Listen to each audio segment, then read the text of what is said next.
नमस्ते दोस्तों, welcome to the first episode of Hanuman Chalisa अर्थों के साथ। तो आइए शुरू करते हैं। तो शुरुआत होती है दोहों के साथ। श्री गुरु चरण सरोज रज, निज मन मुकुर सुधार, बर नऊ रघुबर बिमल जस, जो दायक फलचारी।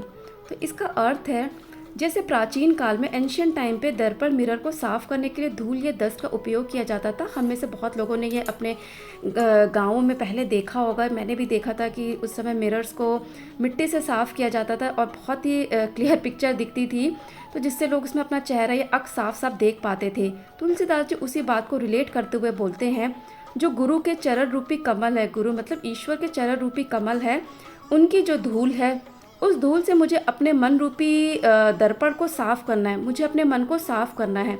जब मेरा मन साफ़ होगा, मन साफ़ होने का मतलब जब मेरे अंदर की जो इम्प्योरिटीज़ होंगी, जो मेरे अंदर की कोई बुराइयां होंगी, वो सब जब दूर हो जाएंगी, तभी तो मेरा मन साफ़ होगा। तभी तो मैं ईश्वर की छवि को साफ साफ देख पाऊँगा।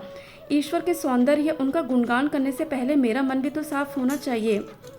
तो अर्थात मन की शुद्धता, प्योरिटी जरूरी है, ताकि जब भी हम गुणगान करें तो हमारा मन रूपी दर्पण साफ हो। तो यहाँ पर तुलसीदास जी हमें यही बताते हैं कि हमारा मन एक लेवल तक का साफ होना चाहिए ईश्वर का गुणगान करने के लिए। अब है बरे नव रघुबर बिमल जस, जो दायक फलचारी। मैं तुलसीदास अपने आराध्य भगवान श्री राम जी के उन यश का वर्णन करना चाहता हूँ जो बिमल हैं। बिमल मतलब जो ब्यूटीफुल हैं, जो 4 फलों को देने वाला है। 4 फल कौन से हैं? धर्म, अर्थ, काम और मोक्ष। धर्म का अर्थ होता है दोस्तों सत्य के मार्ग पर चलना, सही रास्ते पे चलना। धर्म अर्थात जो धारण करने योग्य हो। धारण करने योग्य क्या होता है? जिसमें हर मनुष्य का कल्याण हो, जिसमें परोपकारिता की भावना हो, यही तो धर्म होता है। आज धर्म के मार्ग पर कितने कम लोग होते हैं जो चलते हैं, तो ये होता है धर्म। अर्थ का मतलब धन या पैसे की प्राप्ति। तो संसार में रहने के लिए धन की आवश्यकता भी होती है। काम का मतलब हमारी इच्छाओं की प्राप्ति हो। मोक्ष का मतलब जब सारी इच्छाओं की पूर्ति हो जाएगी, रिसोर्सेज के माध्यम से नहीं, मतलब मटेरियलिस्टिक लाइफ में जो चीज़ें हैं उनके माध्यम से नहीं, उनके पार जाकर, बियॉन्ड जाकर, मतलब उनका इंक्रोचमेंट करके, अतिक्रमण करके, मतलब उस इच्छा को हमने इतना ज़्यादा जान लिया कि उसके बाद उसकी जो कामना है ना, हमारे भीतर से पूरी तरह से ख़त्म हो गई। जिसको क्या कहते हैं? सेल्वेशन, मोक्ष कहते हैं। मोक्ष कुछ और चीज़ नहीं होती, वो हमारी जो इच्छाएं और जो कामनाएं होती हैं, जब वो भीतर से पूरी तरह से ख़त्म हो जाती हैं, उसी को ही मोक्ष बोलते हैं। अब आते हैं इस दोहे पे, बुद्धिहीन तनु जान के, सुमिरो पवन कुमार। तो दोस्तों तुलसीदास जी ने जो भी लिखा वो बहुत सुंदर, अपूर्व लिखा। नो मैटर कि आज के समय टेक्नोलॉजी का टाइम है, साइंस का टाइम है, आर्टिफिशियल इंटेलिजेंस का टाइम है, पर 400 साल पहले की भी अगर कोई चीज़ आज लोगों की लाइफ में चेंज ला रही है, लोग इतना मानते हैं, तो हमें अप्रिशिएट करना होगा तुलसीदास जी का, जिन्होंने इतनी सुंदर रचनाएं लिखी हैं। हम सभी लोग को उनकी रचनाएं पढ़नी चाहिए। तुलसीदास जी यहाँ बोलते हैं, हे पवन कुमार, हे हनुमान जी, मैं आपका स्मरण कर रहा हूँ, मैं आपको याद कर रहा हूँ, और ये बात अच्छी तरह से जान करके कि मैं बुद्धिहीन हूँ, मैं माइंडलेस हूँ।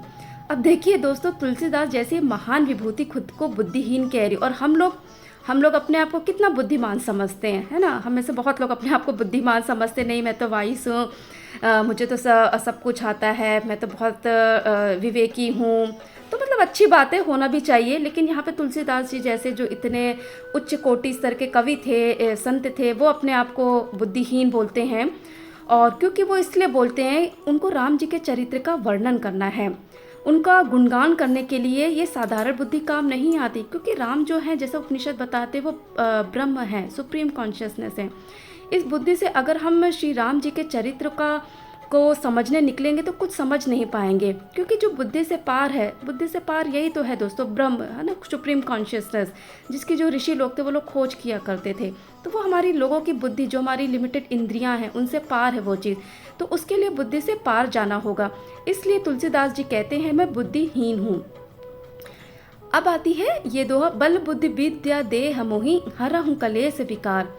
हे भगवान, हे हनुमान जी, मुझे बल दीजिए। कौन सा बल दीजिए? आत्मिक बल। आत्मिक बल मतलब लाइफ फोर्स, सेल्फ कॉन्फिडेंस, मतलब हमारे अंदर का भी जो आत्मिक बल है, जो लाइफ फोर्स है, जो सेल्फ कॉन्फिडेंस, जो कभी कभी कमी हमें लगती है, तो तुलसीदास जी उसके लिए बोल रहे हैं कि ये बहुत ज़रूरी होता है स्पिरिचुअल जर्नी में। और भीतर का गहरा संकल्प लेने में यदि वो ना हो तो हम स्पिरिचुअल जर्नी आगे नहीं कंटिन्यू कर सकते। इसके साथ साथ आप मुझे विद्या भी दीजिए, नॉलेज दीजिए, क्योंकि बिना विद्या के भीतर का ज्ञान, अंदर का ज्ञान नहीं मिलता, और वो सिर्फ किससे मिलता है? वो ज्ञान माता सरस्वती जी की कृपा से मिलता है। तुलसीदास जी ये सब बियॉन्ड की चीज़ें मांग रहे हैं दोस्तों। वो कोई ऐसी विद्या नहीं मांग रहे जिसमें किसी का अहित हो या जिसमें उनका ही कल्याण छुपा हो। उनको कोई ऐसा धन नहीं चाहिए, कोई लालच नहीं चाहिए। वो ये विद्या सिर्फ श्री राम जी के चरित्र का वर्णन करने के लिए मांग रहे हैं। उनको सारी चीज़ें प्योर चाहिए। उसके साथ साथ दोस्तों वो बोलते हैं कि आप मेरे अंदर के विकारों, गंदे विचारों, जो नेगेटिव थॉट है, उनको दूर कीजिए। तुलसीदास जी कहते हैं मेरे समान कोई कुटिल दुष्ट व्यक्ति, मतलब कोई बैड पर्सन है क्या भला? बताइए, तुलसीदास जी इतनी बड़ी बात भगवान से बोल रहे हैं। तो दोस्तों यहाँ पे एक अंडरलाइन करने वाली बात है कि जिसको भी, जिस इंसान को भी ये दिखाई देना शुरू हो जाता है कि उसके भीतर ही भीतर कितने अवगुण हैं, अवगुण मतलब डिमेरिट्स, तो मतलब जो दूसरों के अंदर अवगुण न देखकर अपने अंदर ही जब वो देखने लगता है ना कि मेरे अंदर कितने सारे डिमेरिट्स हैं, तो वो एक अलग ही जोन होता है दोस्तों। मतलब दूसरे के अवगुण देखने से पहले होता है कि यार आप अपने अंदर देखो।